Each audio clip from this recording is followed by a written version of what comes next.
एक चुनिंदा सा एक आदमी, रोहित प्रधान नाम का आदमी, माथे पर 4 रुपए की हल्दी लगा लिया सुबह ही, और जिस गांव में से उसे पैसे चाहिए, दो लोग पक्षों को भड़कावेगा, एक पक्ष से पैसे लेगा और फिर शांत बैठ जाएगा। 4 रुपए की हल्दी लगाकर माथे पे, और गांव के आपस में लोगों को लड़ाने का इच्छुक है वो। 3 बार गांव में जा चुका कि मैं धरना देंगा, मैं अपने लोगों को लेकर डीएम ऑफिस में धरना देंगा, मैं फलाना देंगा। उसके पास कोई साक्ष्य नहीं है। ये प्रदीप चौधरी के बलबूते जो लड़ाई कराना चाह रहा, वे भी सुन ले। आने वाले समय में जैसा पिछली बार इलाज हुआ 2000 लोकसभा में, ऐसा आने वाले समय में फिर उसका नुकसान होगा। मेरा नाम सोनू सैनी सुदर्शन। कहाँ से आए हो? मैं सर बैरखेड़ी मुसलमान के कुछ लोग हैं हमारे, इनके पक्ष में आया हूँ। मैं रहने वाला जिला सहारनपुर का ही हूँ। क्या मामला है? मामला ये है कि ये बैरखेड़ी मुसलमान के लोग हैं, इनके गांव में खसर नंबर 143 में तालाब की भूमि है। उस पे गांव के एक सुशील पुत्र सनातन द्वारा अपना कब्जा किया हुआ। जब ये अधिकारियों से मिलते हैं, लगभग 3 महीने से लगातार हम देख रहे हैं इन्हें, लगातार 3 महीने से अधिकारियों के चक्कर काट रहे, और आदेश होने के बावजूद भी डीएम साहब ने भी आदेश कर दिए, एसडीएम साहब ने भी आदेश कर दिए, गांव में सर्वे कर चुके, बीडीओ, सीडीओ, एडीओ पंचायत सब लोग जा चुके, रिपोर्ट लगा चुके, हाँ भैया तालाब की भूमि खाली होनी चाहिए। ये इनके पास आदेश है।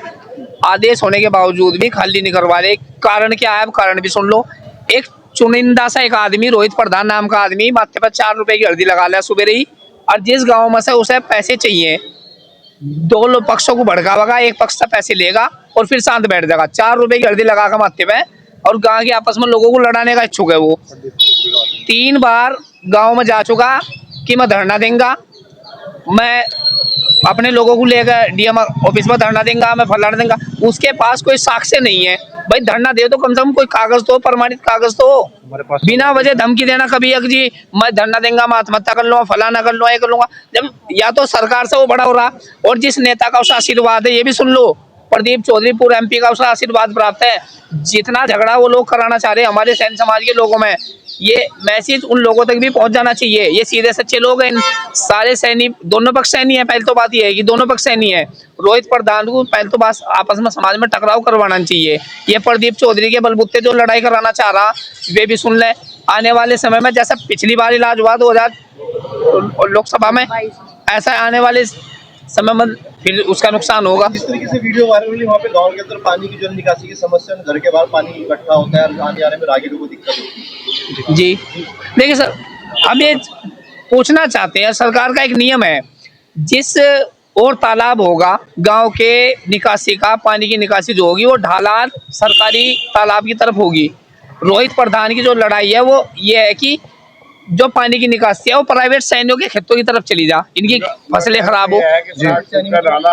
जी बकाया रहा, किसी के घर का कहाँ जाएगा पानी? देखिए पानी जाएगा, पानी की निकासी जो होगी वह किसी के प्राइवेट खेतों में नहीं हो सकती। सुप्रीम कोर्ट की रूलिंग है, सुप्रीम कोर्ट की रूलिंग है कि जो भी गंदे पानी की निकासी होगी वह खेत के बजाय वो सरकारी भूमि में या सरकारी तालाब में होगी। सरकारी तालाब पर उन्होंने कब्जा कर लिया, सरकारी तालाब पर कब्जा कर रखा है उन्होंने, और सरकारी तालाब पर कब्जा है। अगर हमारे लोग पर कोई जमीन पर, प्राइवेट जमीन में फसल में पानी जाएगा तो हम अधिकारी लिख कर देता, हाँ भाई ये पानी आपकी भूमि में जाएगा। फिर कम से कम अगर हमारे समाज के व्यक्ति की फसल का नुकसान होगा तो हम पार्टी भी तो सही बनाएंगे, जो अधिकारी लिख कर देगा, हाँ भाई इसके खेत में पानी छोटा था। अधिकारी साहब के आदेश 10 बार उन्होंने आदेश कर दिया। हमें तो ये नहीं पता लग रहा जिले के अंदर डीएम बड़ा या रोहित प्रधान बड़ा, हमें तो ये नहीं पता लग रहा। 10 बार के आदेश हमारे पास, 10 के 10 बार में अधिकारी यहाँ से कागज लिख देगा भाई तो तालाब खोदा जाएगा, लेकिन रोहित प्रधान जाएगा वहाँ नाले पे, जो नाले पे बैठ जा।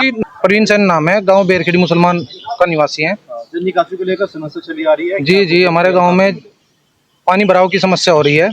उसके लिए हम डीएम साहब से भी कई बार मिल चुके हैं, और अब की बार नए डीएम साहब आए हैं, इनसे भी आज पहली बार मुलाकात है। पिछले डीएम साहब ने आदेश कर रखे थे, सभी अधिकारियों ने चिन्हित तालाब करके उसमें खुदाई के आदेश करा दिए थे। 17 तारीख में तहसीलदार नकुड़ वहाँ पे जाते हैं, उस खसरा नंबर 143 से सुशील पुत्र सनातन को बोलते हैं कि भाई ये जो उपले पात रखे हैं ये उठा ले, वहाँ से कब्जा खाली कर इसका, नहीं तो 4 दिन बाद इसमें बुलडोजर चलेगी। तो उस व्यक्ति ने वो कब्जा खाली नहीं किया, और उसकी जो पत्नी है वो बार बार बाइट देती है कि ऐसे ऐसे करके किसी एक गांव के व्यक्ति ने तालाब दबा रखा है, वो खुद अपना नाम लेवा ना, मुझे ही दाब रखा है तालाब, उसी ने ही दाब रखा है जी वो तालाब। और नाले पे जो विपक्ष पे जोर लगा रही है, उधर उधर 4 फुट की ऊंचाई है। अगर वो नाला बन भी जाए, जब भी उधर पानी की निकासी संभव नहीं है। जहाँ पानी की निकासी संभव है तो वो तालाब खुद के वहीं उसकी जल निकासी संभव है। कैसी कार्रवाई चाहते हैं आप? कार्रवाई चाहते हैं हम, डीएम साहब से मिले हैं, उन्होंने आश्वासन दिया है कि जल्द से जल्द जल भराव की समस्या का समाधान होगा। और हम तो ये चाहते हैं कि तालाब खुदाई करा के उसमें जल निकासी होनी चाहिए।